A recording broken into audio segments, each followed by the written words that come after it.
जय श्री महाकाल आदेश।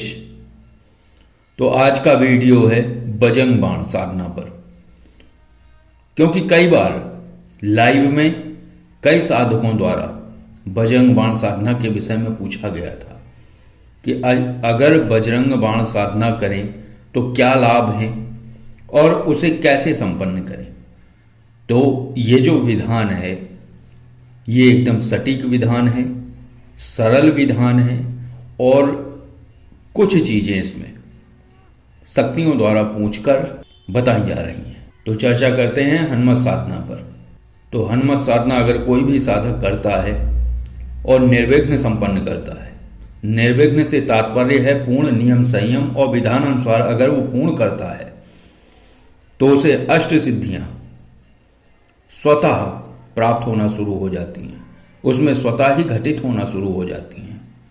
और ये समय अनुसार या पात्रता अनुसार, क्योंकि बाबा हनुमान स्वयं धारक हैं इन अष्ट सिद्धियों की और नौ निधियों की। तो पहले जान लेते हैं अष्ट सिद्धियां क्या है और साधक में किस क्रमानुसार वो प्रकट होती हैं। तो प्रथम सिद्धि है अणिमा, द्वितीय सिद्धि है महिमा, फिर क्रमशः गरिमा, लघिमा, प्राप्ति, प्रकाम्य, ईशित्व और वसित्व। तो जब साधक लोभ मोह काम और क्रोध को त्याग कर बाबा हनुमान की शरण में पूर्ण दृढ़ता, समर्पण और भक्ति भाव से जाता है और उनकी साधना पूर्ण करता है तो ये सिद्धियां उल्टे क्रम में, ध्यान रहे, क्योंकि ये सीधे क्रम में नहीं मिलती हैं, ये उल्टे क्रम में साधक में घटित होना शुरू हो जाती हैं। उसे स्वयं आभास होना शुरू हो जाता है, उसे अनुभूति होना शुरू हो जाती है कि उसके जीवन में बदलाव हो रहा है।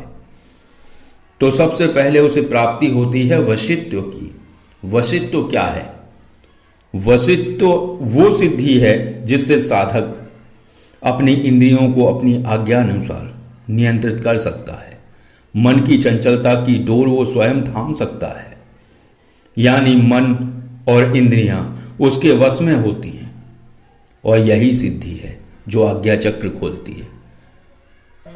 तो आज्ञा चक्र को खोलने वाली एक ही सिद्धि है, वो है वशित्व। और वशित्व सिद्धि के प्राप्त होते ही आध्यात्म में प्रवेश का प्रथम द्वार खुलता है। आज्ञा के जागरण के बाद ही वो साधक होने का मतलब समझ पाता है।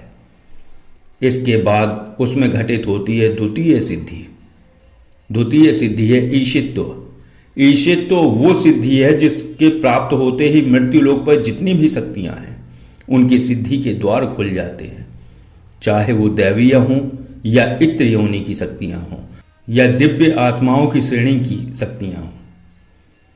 तो बाबा गोरखनाथ, बाबा मछेंद्रनाथ, रामानंद, कबीरदास जी, तुलसीदास जी, ये जितने भी महान विभूति हुए हैं, सिद्ध पुरुष हुए हैं, उन सभी के आध्यात्मिकता में प्रवेश के द्वार वशित्व और ईशित्व सिद्धियों की प्राप्ति के बाद ही खुले।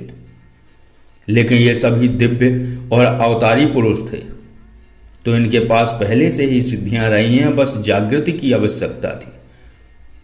तो सभी के जीवन से जुड़ी विशिष्ट घटनाओं ने उन्हें कंपित किया और वो प्रकट हो गई।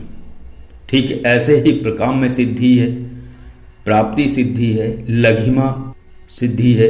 तो ऐसी सिद्धियां स्वतः ही घटित होती चली जाती हैं साधक की पात्रता अनुसार और क्षमता अनुसार। और जैसे जैसे उसमें पात्रता और क्षमता विकसित होती है वैसे वैसे उसे सिद्धियों की प्राप्ति होती चली जाती है। तो वर्तमान में यानी कलयुग में साधक उन प्रचंड साधनाओं को करने में सक्षम नहीं है जो बाबा मछेंद्रनाथ, बाबा गोरखनाथ, कबीरदास जी या बाबा तुलसीदास जी ने की थी। इस समय साधक के लिए सबसे सरल सूत्र है हनुमंत लाल की शरण में जाना। बाबा हनुमंत की साधना और आराधना से साधक अपने आध्यात्मिक जीवन और भौतिक जीवन में संतुलन ला सकता है और ज्ञान और आध्यात्मिकता के मार्ग को खोल सकता है। और यह क्षमता स्वतः घटित होती है जब साधक पूर्ण दृढ़ता, समर्पण, भक्ति और विश्वास से बाबा हनुमत की शरण में जाता है और उनकी साधना और आराधना में निष्काम चित्त से रत हो जाता है। और इनकी साधना में सबसे बड़ा भय है ब्रह्मचर्य खंडित ना हो। लेकिन इस भय को भय ना मानते हुए इसको दृढ़ता से पालन करे साधक, तो थोड़ी सी दृढ़ता और समर्पण इस भय को तिरोहित कर देता है और कर सकता है, तो साधक इस भय को नजरअंदाज करे और अपने आप पर विश्वास रखे, अपनी दृढ़ता और अपने समर्पण पर विश्वास रखे और अपनी भक्ति पर विश्वास रखे और आगे बढ़े। तो अब करते हैं चर्चा बजरंग बाण सिद्धि कैसे करें और क्या है इसका विधान और नियम। तो इस साधना के प्रयोग हेतु दिन निश्चित किया जाता है, जैसे तंत्र और आध्यात्मिक उत्थान हेतु। जैसे तंत्र में कोई साधक आगे बढ़ना चाहता है, वो अपना आध्यात्मिक उत्थान करना चाहता है, तो ये साधना वो अमावस्या से करे, यानी आदि और अंत, यानी प्रारंभ और पूर्ण दोनों कृष्ण पक्ष में हो जाएं। पापनाश और भौतिक उत्थान हेतु पूर्णिमा से प्रारंभ करे। कार्य सिद्धि हेतु मंगलवार से, शत्रु नाश के लिए साधना शनिवार से आरंभ करे। साधना आरंभ अमावस्या, पूर्णिमा, मंगल और शनिवार से ही होगी।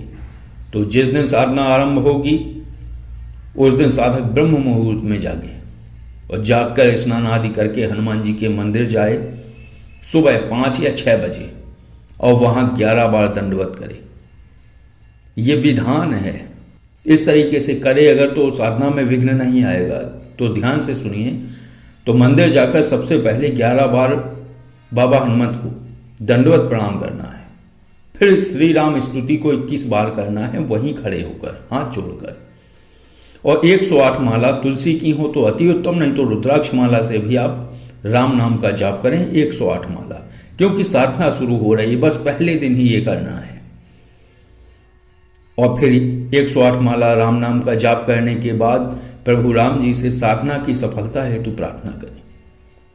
कहाँ देखना है? साधक की नजर इस प्रार्थना करते हुए बाबा हनुमान के सीने पर हो और हनुमान जी से साधना आरंभ की अनुमति लें। जब ये प्रार्थना कर ले तो फिर हनुमान जी के चरणों को देखते हुए उनसे साधना की अनुमति मांगनी है कि हमें ये साधना कर रहे हैं बाबा हनुमान, कृपा करना। तो ऐसा इसलिए करना है कि भक्त कभी सेवक नहीं चाहता। हनुमान बाबा स्वयं भक्त हैं और सेवक हैं प्रभु राम जी के।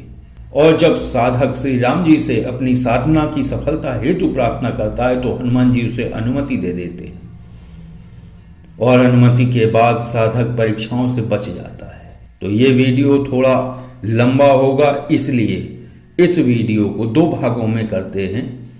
तो इसके अगले भाग में पूरे विधान सहित किस प्रकार साधना करनी है और किस प्रकार वो प्रयोग करेगा और किस प्रकार के लाभ होंगे इस साधना से, तो ये सभी चीजें इसके आगामी भाग में हम आपको बताते हैं।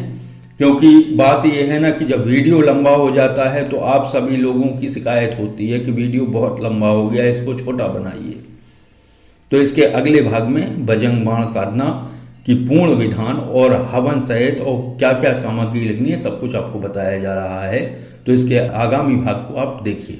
आदेश। जय श्री महाकाल।